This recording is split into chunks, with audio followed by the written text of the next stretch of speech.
Naomi, how are you? Hey, Hey, good. so apparently anything on TikTok, I'm such an Arkansas guy that anything that comes up Arkansas just comes up in my feed all the time, right? It's all Arkansas all the time. And Yes.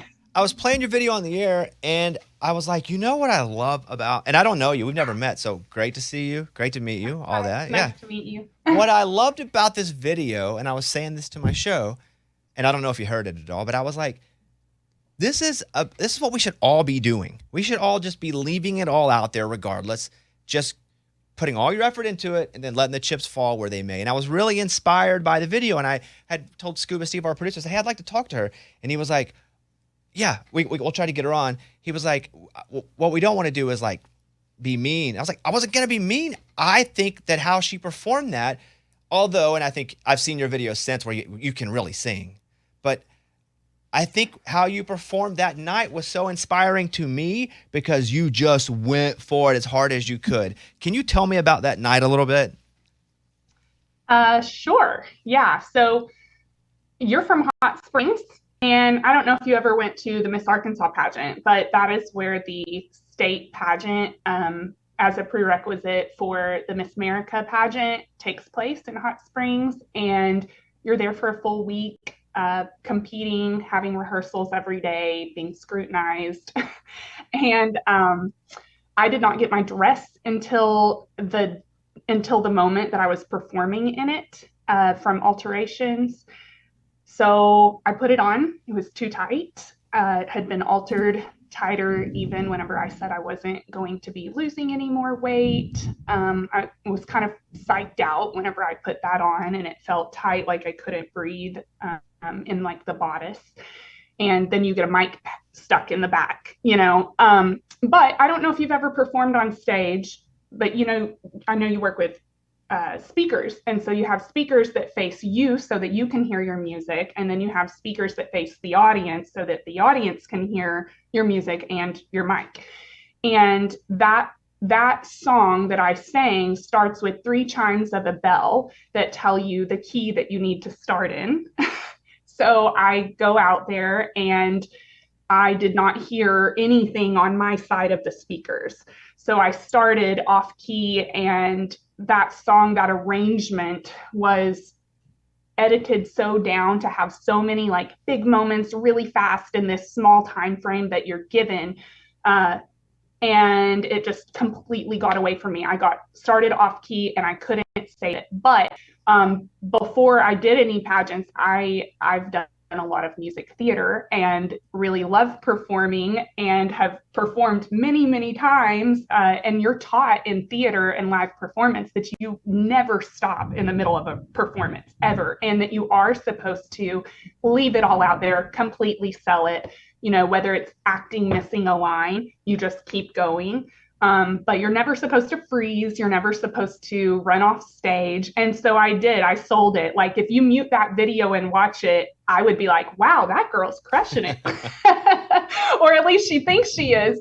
But of course, that's kind of the hard part about that moment is I thought it was over. And then everyone that has continued to watch it says, oh my gosh, look at this girl who thinks she's so good. She's so terrible. Let me contact her and let her know. So, yeah, so whenever I walked off the stage, I knew I bombed it. I was so glad it was over. I'm like, oh my God, I'm so glad I'm done with that. And I never have to think about it again. And But then social media comes back around. that's not how it went. Yeah. So, and again, probably a part of the reason too that I was so inspired by it is if I'm doing stand up or if I'm doing music and my ear goes out, or it's so easy to go, hey, something's wrong, or and you battled the whole way through. And I was on, and I was just really just amazed at just you were so tenacious, and you just did not give up, and you sang all the way through. And yet you're right. When you hear people like do the national anthem in front of the Super Bowl, sometimes they'll go, that's how important hearing that is, that to know what key to get in. And if you didn't hear that at all, I can definitely see where you wouldn't even know where to start. Yes. Yes. And I'm pretty sure there's a key change in there. I don't know. It's been so long. And That was a long time ago, by the way. I don't know if you know that. I heard your show the other day, and I guess you've probably looked into it a little bit more since then, but that was 13 years ago. I thought it may have been 5 or 6. I didn't know it was 13. Yeah. Golly. Yes. Wow. I'm a totally different person Isn't now. it crazy? That's still new to some people. Like some people are still scrolling. Oh yeah. And that they're still like, well, look at this. And so, which is crazy. So a couple things. One, I did see that you're a speech pathologist, and I went to a lot of speech pathology as in college, especially because I wanted to do this. But I went and tried to lose some of my accent. And you're from Arkansas. I'm from Arkansas. Some of the accent just doesn't go away. Like it lives within me. It is who I am. But I worked with these speech pathologists who would work with kids too, and like or people who are older who were trying. So what in your speech pathology? Like who are you working with? What kind of people? So I've worked with a range. I've worked from kind of in that 3-year-old range all the way up into high school. I've worked in a school setting. I've worked in private practice setting where you would like come in for an outpatient appointment. And then I really love and have worked with kind of daycare aged kids. So I go into a daycare and then I pull kids out for their therapy. It's such a selfless, and being around is such a selfless job, whatever, a career, because again, you're working, it's a very helper type job. Is that what drew you to that? It is. Yeah, I've always loved helping people. Actually, whenever I did 2 pageants, 2 local pageants and 1 scholarship money, and that's what brought me to those pageants. But in the Miss America system, one of the things that you do is you choose a platform issue and you work with it. And so I chose domestic violence because I had personal experiences with that as a child. And so I spoke to schools, I spoke publicly and raised money throughout my years, my 2 years serving. And it was awesome. It gave me a sense of purpose and provided me just an amazing opportunity to connect with a lot of people. And so at first I thought I was going to go into social work, and you look back and it kind of all comes together, right? And it's like, this is what I was always meant to do, because I'm working with kids that have some sort of issue that, it might be something they're going to deal with their entire life, or it might be just that they're having trouble getting their R sound. And you know what? They might be bullied for that.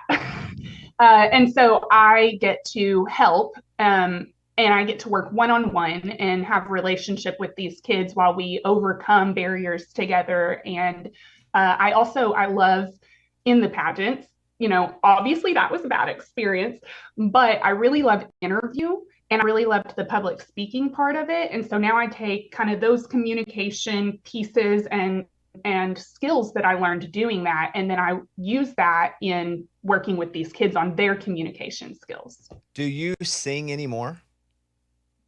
I sing every day, all day with my son. But never on you're not a performer anymore at all? No, I did a lot of music theater in high school and in college. I was on choir scholarship in college and thought I wanted to be a Broadway star whenever I was young.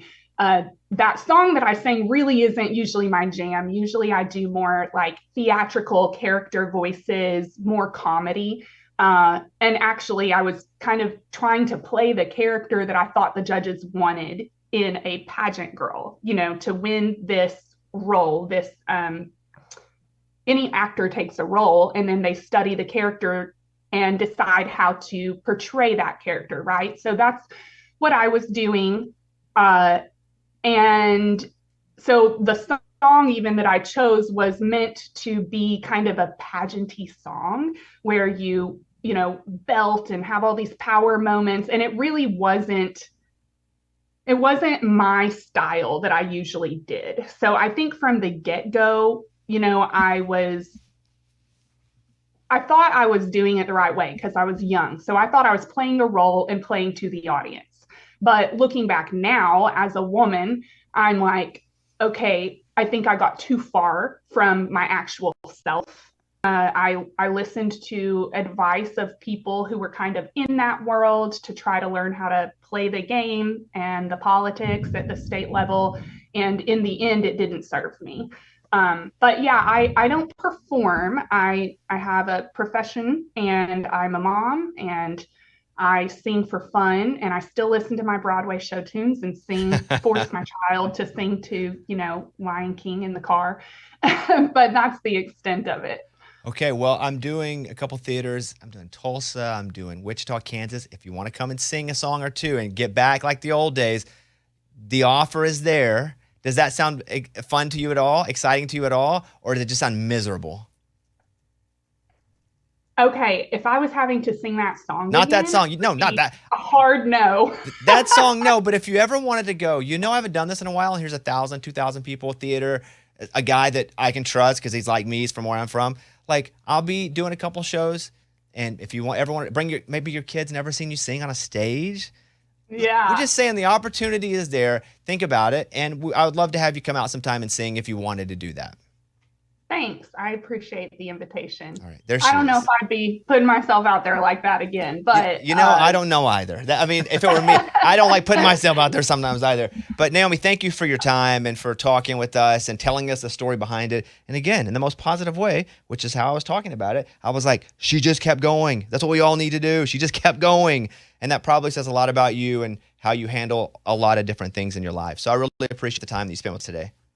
Yeah. Hey, thank you so much. And everybody, if you listen to that video, please don't forward it on. Let it die. Let it die. That's funny. Let it die. Okay. Everyone repost it. You will get the clicks, but even Will Smith posted it on his Instagram. No way. What did he say? I messaged him and I said, please take this down. It really hurts my feelings. Oh. And no, it didn't get taken down. What did you say? She should slap him. She should go up and slap him right in the face. Yeah, in front of everyone. That's right. You know what? If I had the ability to slap a lot of these people, I would. Naomi, thank you very much. Hope you have a great day. Yeah, thanks so much. Bye. Bye-bye.